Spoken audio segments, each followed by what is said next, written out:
নমস্কার বন্ধুরা, ডলির রন্ধনশালা সবাইকে স্বাগত। আর আজকে তোমাদের সাথে শেয়ার করব ডিম পটলের একটা দারুণ রেসিপি। পটলের হয়তো তোমরা অনেক রকমের রেসিপি বানিয়ে খেয়েছো, তবে আমি যেভাবে রান্নাটা করেছি এইভাবে একবার তোমরা রান্না করে দেখো। গরম গরম ভাত, রুটি সব কিছুর সাথে খেতে দুর্দান্ত লাগে। পটলগুলো আমি অল্প অল্প খোসা রেখে ছাড়িয়ে নিয়েছি। আর পটল শেষ হয়ে যাওয়ার আগে অবশ্যই পটলের এই রেসিপিটা একবার তোমরা ট্রাই করে দেখো। আর পটলের এই রেসিপিটা বানানো যেমন সোজা, খেতে হয় তেমনই দারুণ টেস্টি। আর পটলগুলো আমি প্রথমে 2 পিস করে নিলাম। এবার আমি মাঝখান থেকে কেটে নেব। এইভাবে কিন্তু আমি 4 টুকরো করে পটলগুলোকে কেটে নেব। এইভাবে পটলগুলো কেটে নিলে তাহলে পটলের মধ্যে সমস্ত রান্না তেল মশলা খুব ভালোভাবে চলে যাবে। আর তার জন্য পটলের স্বাদটা কিন্তু অনেক বেশি ভালো হবে। যখন অনেক রকমের পদ রান্না করতে ইচ্ছে করবে না, পটলের এই রেসিপিটা তোমরা বানিয়ে নেবে। তাহলে দেখবে একদিকে তোমরা সবজিরও স্বাদ পাবে, আর একদিকে ডিমের স্বাদ পাবে। তোমরা এইভাবে যদি ডিম দিয়ে পটল রান্না করো, এক রেসিপিতে দুটো রান্নার স্বাদ পাবে। এখানে আমি মাঝারি সাইজের 2টো আলু কেটে নিয়েছি, আর সাথে নিয়েছি 4টে ডিম। তাহলে চলো রান্নাটা আমি কিভাবে করেছি সেটা দেখে নেওয়া যাক। প্রথমে আমি কড়াইয়ের মধ্যে প্রয়োজন মতো সর্ষের তেল দিয়ে দিলাম। এবার আমি তেলটাকে খুব ভালোভাবে গরম করে নেব। তেলটা আমি খুব ভালোভাবে গরম করে নিয়েছি। এবার আমি কেটে রাখা আলুগুলো ভাজার জন্য তেলের মধ্যে দিয়ে দিলাম। আলু যেহেতু একটু ভাজতে সময় লাগে, তাই কিন্তু আমি আলুগুলোকে প্রথমে নাড়াচাড়া করে হালকা লালচে রং ধরা পর্যন্ত ভেজে নেব।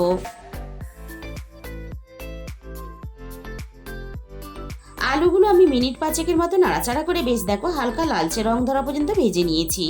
এবার আমি আলুর সাথেই পটলগুলোকে ভাজার জন্য দিয়ে দেব। এই রান্নার জন্য আলু পটল আলাদা করে ভেজে রান্না করার দরকার নেই, তাই আমি আলু আর পটল একসাথেই ভেজে রান্নাটা করব।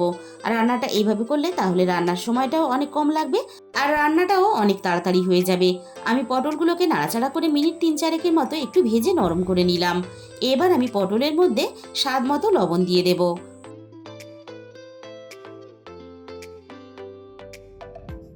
আর লবণের সাথেই আমি অল্প একটু হলুদের গুঁড়ো দিয়ে দিলাম। এবার আমি লবণ আর হলুদ দিয়ে পটল আর আলু একসাথে নাড়াচাড়া করে খুব ভালোভাবে বেশ লালচে করে একটু ভেজে নেব। আলু আর পটল আমি একসাথে দেখো বেশ ভালোভাবে ভেজে নিয়েছি।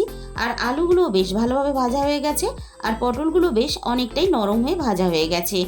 এর থেকে বেশি আমি আর ভাজবো না, তাহলে পটলগুলো অনেকটা নরম হয়ে যাবে।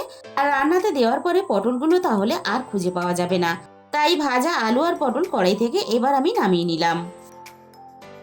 ওই একই তেলের মধ্যে আমি আরও একটু তেল দিয়ে দিলাম। তেলটা আমি আবারও খুব ভালোভাবে গরম করে নিয়ে তেলের মধ্যে আমি ফোড়নে দিয়ে দিলাম অল্প একটু গোটা জিরে। ফোড়নটা আমি হালকা একটু ভেজে নিয়ে এবার আমি তেলের মধ্যে পেঁয়াজ কুচি দিয়ে দেব। এবার আমি পেঁয়াজটাকে নাড়াচাড়া করে বেশ হালকা লালচে রং ধরা পর্যন্ত ভেজে নেব।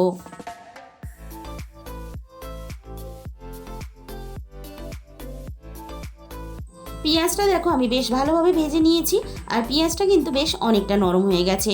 এর থেকে আমি আর বেশি ভাজবো না। এবার আমি পেঁয়াজের সাথেই প্রয়োজন মতো আদা আর রসুন বাটা একসাথে আমি দিয়ে দিলাম। এবার আমি আদা রসুনটা পেঁয়াজের সাথে নাড়াচাড়া করে বেশ ভালোভাবে মিনিট 3-4 মতো একটু ভেজে নেব। পেঁয়াজ আদা রসুন আমি সব কিছু একসাথে খুব ভালোভাবে ভেজে নিয়েছি। এবার আমি রান্নার মধ্যে দিয়ে দেব একটা মাঝারি সাইজের টমেটো কুচি। এবার আমি রান্নার স্বাদ মতো লবণটা দিয়ে দিলাম। আর খেয়াল রাখতে হবে আলু পটল ভাজার সময় কিন্তু আমরা লবণ দিয়ে ভেজেছি, তাই লবণটা দেওয়ার সময় একটু বুঝে দিতে হবে। এবার আমি টমেটোটা সব কিছুর সাথে নরম করে ভেজে নেব।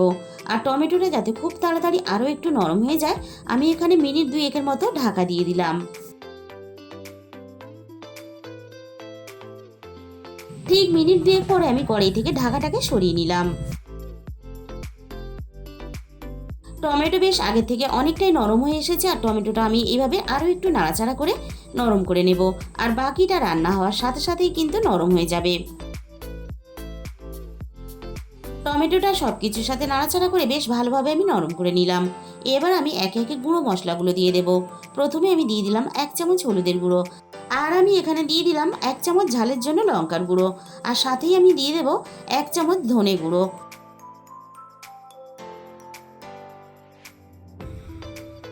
আর এই রান্নাতে ধনে গুঁড়োটা একটু বেশি ব্যবহার করতে হবে, তাহলে রান্নার ফ্লেভারটা দারুণ আসবে। আর আমি এখানে দিয়ে দিলাম হাফ চামচ জিরে গুঁড়ো।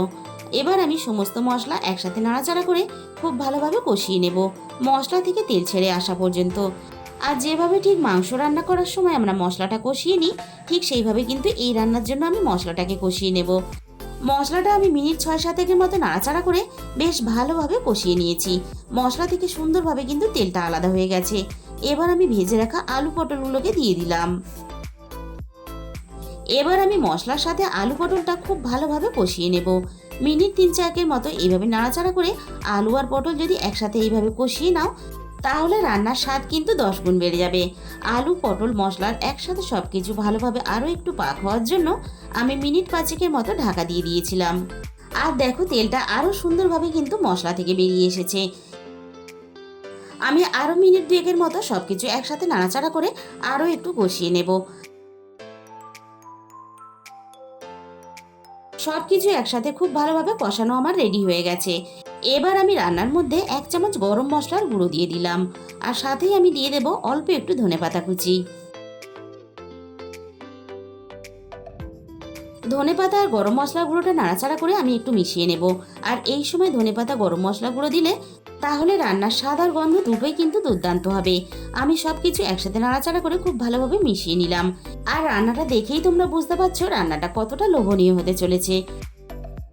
এবার আমি রান্নার মধ্যে জল দিয়ে দেব, তবে জলের পরিমাণ খুব বেশি দেব না, কারণ মশলার সাথে আলু পটল কষানোর সাথে সাথেই কিন্তু 80% সিদ্ধ হয়ে এসেছে। আমি এবার সবকিছু নাড়াচাড়া করে একসাথে মিশিয়ে দিলাম। তোমরা যতটা ঝোল রাখতে চাও সেই হিসাব করে কিন্তু এখানে জলটা দিয়ে দেবে। আলু আর পটল আরও ভালোভাবে সিদ্ধ হওয়ার জন্য আমি এখানে মিনিট 5 মতো ঢাকা দিয়ে দিলাম। ঠিক মিনিট 5 পরে আমি কড়াই থেকে ঢাকাটাকে সরিয়ে নেব। আর রান্নাটা দেখতে কতটা লোভনীয় হয়েছে তোমরা দেখেই বুঝতে পারছো। আলু আর পটল খুব ভালোভাবে সিদ্ধ হয়ে গেছে। রান্নাটা কিন্তু এখানে আমার পুরোপুরি রেডি হয়ে গেছে। এবার আমি একে একে ডিমগুলোকে রান্নার মধ্যে দিয়ে দেব। আর এই সময় কিন্তু গ্যাসের ফ্লেমটা একেবারে লোতে রাখতে হবে, তা না হলে ডিমগুলো ঝোলে দেওয়ার সাথে সাথে কুসুমগুলো গলে গিয়ে একেবারে রান্নার সাথে মিশে যাবে। সবগুলো ডিম দেখো আমি একে একে এইভাবে দিয়ে দিলাম। আর এইভাবে ডিমগুলো দেওয়ার সময় একটু ছাড়া ছাড়া করে দেবে, তাহলে ডিমগুলো খুব সুন্দরভাবে ঝোলের মধ্যে ফুলে বড় হয়ে উঠবে। সবকটা ডিম আমি ঠিক একইভাবে ঝোলের মধ্যে দিয়ে দিলাম। এবার আমি কড়াইটা ঢাকা দিয়ে দেব। আর এইভাবে মিনিট 5 মতো কড়াইটা ঢাকা দিয়ে রাখতে হবে। আর এই পুরো কাজটা করার সময় খেয়াল রাখতে হবে গ্যাসের ফ্লেমটা কিন্তু লোতে রাখতে হবে। আর ডিমগুলো দেখো ফুলে কতটা বড় বড় হয়েছে। একটা ডিম তুলে আমি তোমাদের খুব কাছে থেকে দেখিয়ে দেব। দেখো ডিমটা দেখতে কতটা লোভনীয় হয়েছে। এরকম 1 পিস ডিম থাকলেই কিন্তু পুরো ভাতটা খাওয়া হয়ে যাবে। আর ডিম সিদ্ধ করা বা ভাজার ঝামেলা ছাড়া এই রেসিপিটা কত সহজে বানানো যায় সেটা কিন্তু তোমরা দেখতেই পেলে। আর বন্ধুরা, রেসিপিটা যদি ভালো লেগে থাকে তাহলে একদিন হলেও তোমরা রেসিপিটা বানিয়ে দেখতে পারো। তাহলে বন্ধুরা, আজকের এই রেসিপিটা ভালো লাগলে ভিডিওতে একটা লাইক করে দিও আর নিজেদের বন্ধুদের মধ্যে শেয়ার করে দিও। আর যে সমস্ত নতুন বন্ধুরা এখনো পর্যন্ত আমার চ্যানেলটাকে সাবস্ক্রাইব করোনি, এরকম নতুন নতুন রেসিপি পেতে আমার চ্যানেলটাকে সাবস্ক্রাইব করে পাশে থাকা বেল আইকনটা ক্লিক করে অল করে দিও। তাহলে আমি যখনই কোনো নতুন রেসিপি আপলোড করব সবার আগে তোমার কাছে পৌঁছে যাবে।